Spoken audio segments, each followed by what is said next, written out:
We will move to the next part of this particular topic. We are still overviewing some of the fundamentals of image processing, and we will start with the concept which is called segmentation. Now, a segmentation is partitioning of image pixels into meaningful non-overlapping sets. The binarization process, what we discussed earlier, it is a special case of this segmentation.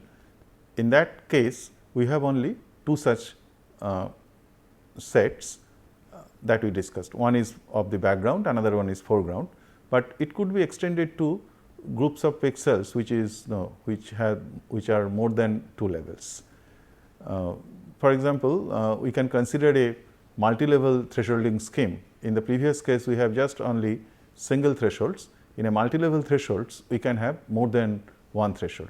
Say, consider this particular image and its histogram, and let us consider we have selected these two thresholds. We can use the similar computations what we discussed earlier, particularly the Bayesian classification methods that can be extended further, and we can determine these thresholds automatically also, or manually by visualizing the modes you can also select these thresholds. In this particular case, let us consider there are three such intervals, and for each interval we assign a particular color to those pixels.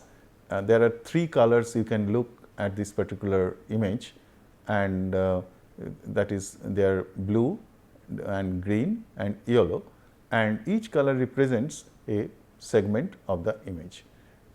As we can see from the intervals, say there are 0 to 60 and 61 to 119 and 120 to 255. These are the definitions of those non-overlapping intervals, and this is how the pixels are grouped into this particular image into three different segments. You can note that 0 to 60 corresponds to the darker values, which is the water channel here.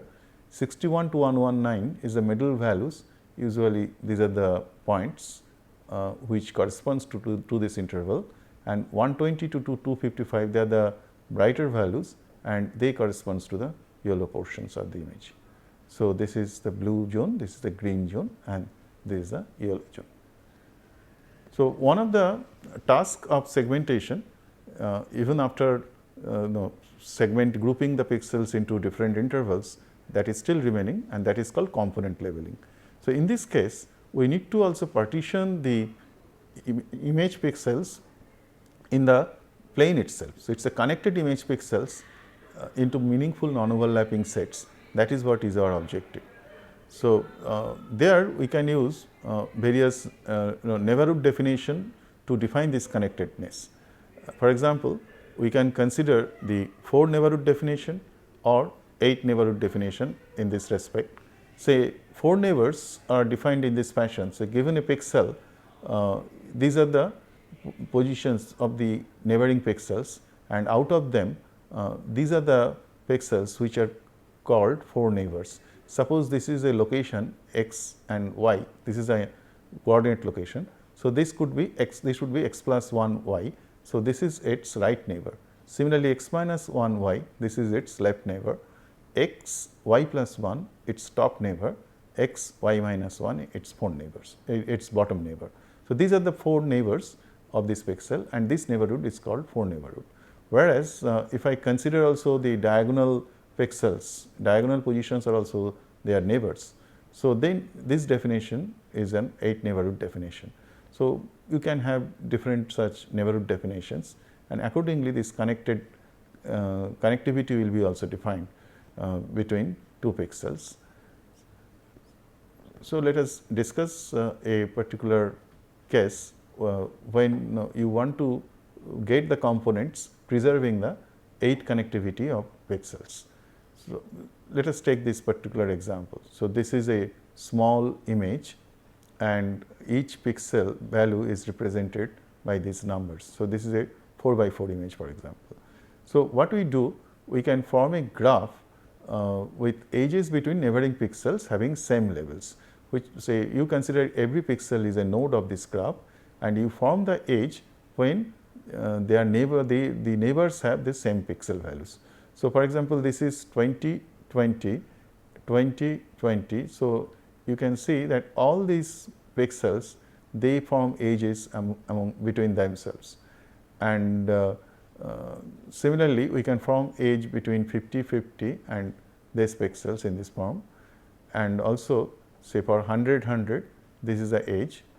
For another case, this 20, 20 form an edge, and 100, 100 another edge. So, it gives a graphical representation of this particular image following the neighborhood definitions. So, now your task would be to find out the components of these graphs. You can use any graph traversal algorithms like breadth first search or depth first search, and by which you can find out each component and declare them as a segment. So, I have displayed here by different colors those segments. They are showing different components in this case. One of the interesting question what could be asked here, that whether you require explicit graph representation in this case, because you have already the image array, and the neighborhood definitions are already neighborhood definitions are very precise. They have a well organized structure. So, actually you do not require any graph representation. You can compute everything on this array itself to get these components. So, you can compute using only one image array itself. So, some of the examples of this processing, let me show you. Say these are the two images which we earlier displayed. So, this is the original image, and this is the segmented image into three segments, three classes of intervals. Now, we are forming the connected components from each segments. So, I will show you some of the prominent components in order of their number of pixels in those components. So, this is the largest component, and you can see that in this component we could get the river channel into one component itself. Similarly, you can have various other components. So, this should be corresponding to this part of the zone. This is a green segment. So, connected green segments are shown here. This is mostly showing you connected regions in this part, yellow segment part. So, you get brighter pixels, yellow segment parts from here, and in this way there are various other components could be also retrieved. I have shown only 6, but there are many other components which are possible in this image. One of the interesting question that I can ask you from this results itself, you need to be carefully observing you should observe these results. See, you can find out that though in the original image the river channel, there is a river channel, this is a river channel, and in the largest segment also you can get the corresponding area of the river channel, corresponding pixels to river channel, but part of the river channel is missing in this segment. So, can you tell that why this part is missing? So, this is a question you need to find out by yourselves, and you check why there is this information is missing in this part. So, let us now discuss another operations for this with the images, and we called these operations are computation of gradient values in the images. So, a gradient operation is defined in this way. So, image is a two-dimensional function. So, in a two-dimensional functions, a gradient vector is defined by the corresponding partial derivatives along two principal directions. So, this is a partial derivative with x and partial derivative of function with y, and they form a vector, and that is a gradient vector. So, computation of this gradient is quite simple and direct. We can use finite difference method, by which you can compute gradient along the x direction, which is simply the difference between the right neighbor and the pixel itself, and similarly we can compute the gradient along y direction. It is the difference between the top neighbor and the pixel itself. So, functional values at those positions is the difference.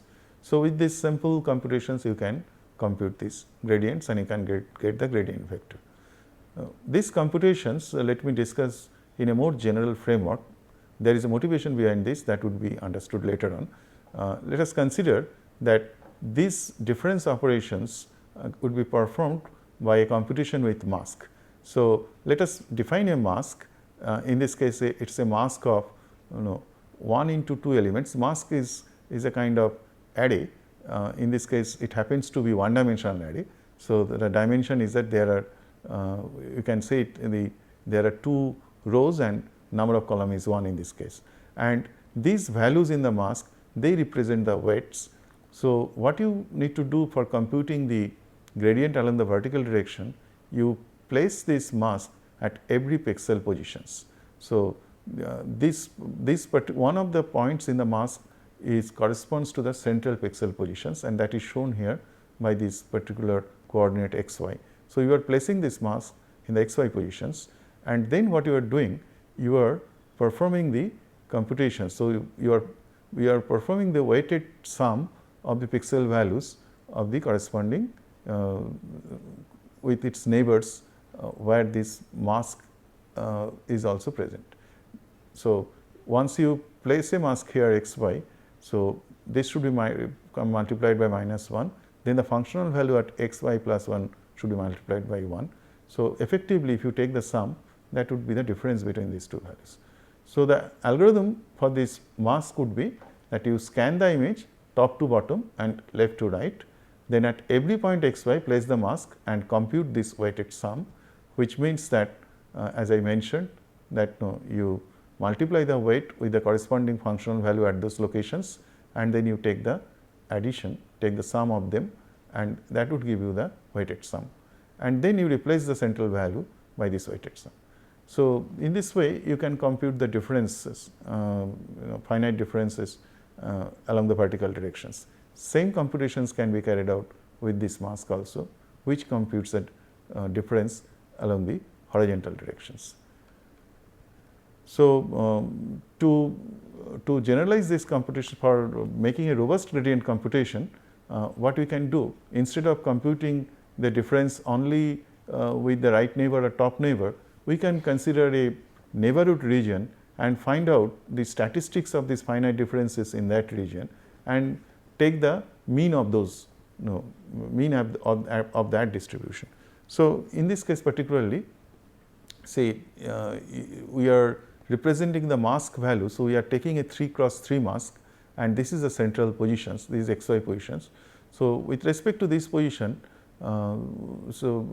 we can compute finite differences along using these 2 pixels also, similarly using these 2 pixels and these pixels, this one and this one. So, there are, you can see 6 times we are computing these finite differences around its neighborhood, and each one would not be the same. They are different values, but it is expected that if there is a gradient directions, statistically I mean if you take the average, then the noise or the error would be reduced if you take the average of all these values. So, which is equivalent, these computations, since these are all linear combinations, these computations can be carried out by a single mask computation itself when the mask is designed in this fashion. So, you can note that what we are doing at every cell of the mask, we are simply adding the weights. So, 1 minus 1 becomes 0 here, this 1 is 1. So, in this way, this is the distribution of weights in the mask, and we can carry out the same computations with this mask and compute the corresponding horizontal gradients in this particular case, in the gradient in the horizontal direction. Similarly, gradient in the vertical direction also could be computed by this mask. Incidentally, these masks, 2 masks are called Prewitt operator in image processing, and as you understand that 6 times you have computed these gradients in a particular direction. There is another example of robust gradient computation. In this case, what we are doing, we are giving more weights to the central gradients than the off-centric gradients. So, for example, in the horizontal directions, when we are computing this gradient, we are giving weights of 2 here. So, weights are doubled compared to the off-centric rows. And once again, as I mentioned that every values of the cell can be computed by the sum of these corresponding values, and if I multiply them with the weights. So, the distribution of the weights in the mask will look like this. This is for the computation in the horizontal directions, and similarly for the vertical directions the distribution will be here in this case. So, this is the Sobel operator, and this gradient has been computed 8 times in this case. So, this is a 8 times direction. So, the results of these gradient operations let me show you here. Consider this is your original image, and if I compute the vertical gradients, I am showing those pixels where vertical gradients are very prominent. You can see those vertical bars of the fences, they become prominent in this particular image. For horizontal gradient, again the horizontal directional fences which are parallel to the ground, in those directions those fences are becoming more prominent. But if I consider the resultant of these two vectors by taking the magnitude of the vector itself, we will get all the h pixels in every directions, and the corresponding edge points or boundary points of different object surfaces, they become prominent in this particular image. This is how we compute the gradients. Let us generalize these computations with any arbitrary mask. That means we consider any arbitrary weight distribution, and this is an example of a 3×3 mask, but it could be of any dimension itself. So, if I consider weighted sum of the pixel values around its neighborhood, around the neighborhood of the central pixel, and we can represent these computations in this form. So, we are assuming that we are considering the functional values at the corresponding locations, and then multiplying its weights, and we are taking the sum of all these values, and that gives you the corresponding weighted sum, and which will replace the functional values in the processed image. So, this computation is nothing but a convolution operation, where at every pixel you are placing this mask and you are computing these weights and then replacing that functional value with this processed value. So, it is we have already you know the convolution operation. It is a operation meant for computing outputs given the input of a linear shift invariant system in this case, and this is the impulse response. So, these weights, they define the discrete impulse response in this case, which is also called filtering, because there is a frequency domain, transform domain interpretations, which I will discuss in the next lecture. So, this mask is sometimes called also filters. So, this is the filter response HXY. One example of this kind of filtering is noise filtering, where the mask values are shown here. You can see that every value is a positive, and it is a weighted combination of the neighboring values. Finally, sum of all these weights is equal to 1. So, this gives you a kind of low pass filtering action, and if I apply this operation, this convolution operations on this image with the same mask computations what we discussed, that is weighted sum of the weighted sum of the pixel values around its neighborhoods, and from there and replace the original pixel value by the processed pixel value, we will get an image something like this, where you can see that these noisy structures look little reduced in this case. A special case of this kind of filtering operation often used in the image processing tasks is called Gaussian smoothing. When the filter or the mask is computed, the weights of the mask is computed following a Gaussian distribution. So, you consider the origin of this distribution at the central pixels, and there is a width of the Gaussian distribution or standard deviation of the Gaussian distribution. Accordingly, the mask size also has to be determined to capture the Gaussian most of the functional values significant functional values around its mask. So, we can perform. So, this is a symbol which is usually used for convolution operation. We denote it this computation of with the mask what we discussed by this simple operation, simple symbol, and this is what is the convolution operation. So, in this particular case, if the mask size is 9 cross 9 and your sigma value is 2, then using this Gaussian mask, if you by using this convolution operation, you can get a result like this. Median filtering is another kind of computation which is not which does not use convolution, rather it is a very simple to describe. What it does, it computes the median value among the neighbors, among the neighboring pixels, and replaces the original value by this median value. It is a kind of nonlinear filtering operations, but this is a very effective method to reduce noise like spot noise kind of method or salt and pepper noise kind of noise, which are randomly the random dots which can be scattered over the images, and those could be minimized, those could be reduced mitigated using this kind of filtering. So, here we are at the end of our lecture on this fundamentals on image processing. So, as a summary, what we discussed in this particular lecture, that we can summarize it, that images, they are formed by optical camera, and we see that the mapping of 2-dimensional, 3-dimensional points to 2-dimensional points, that takes place through a kind of projection which is known as perspective projection. So, rule of projection we discussed, that in this case a point from a scene point, from a 3-dimensional point, you have to draw a straight line which passes through a particular point which is known as center of projections, and which hits the image plane. That point of intersection defines the corresponding image point. That is what is perspective projection. Then we have discussed different operations in image processing. Some of them are, say, binarization, and in binarization particularly we discussed the thresholding operation. Then we discussed also contrast enhancement, we discussed segmentation and a special task of segmentation of say component leveling.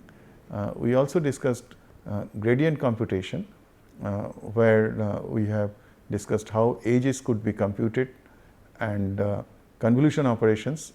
In the convolution operation, we also introduced the concept of filtering, which is equivalently called filtering, and it is a computation with a mask. A mask consists of weights in its cells, and that weighted sum gives you corresponding distribution. And then we also discussed median filtering at the end. So, here let me stop. Thank you very much for your listening.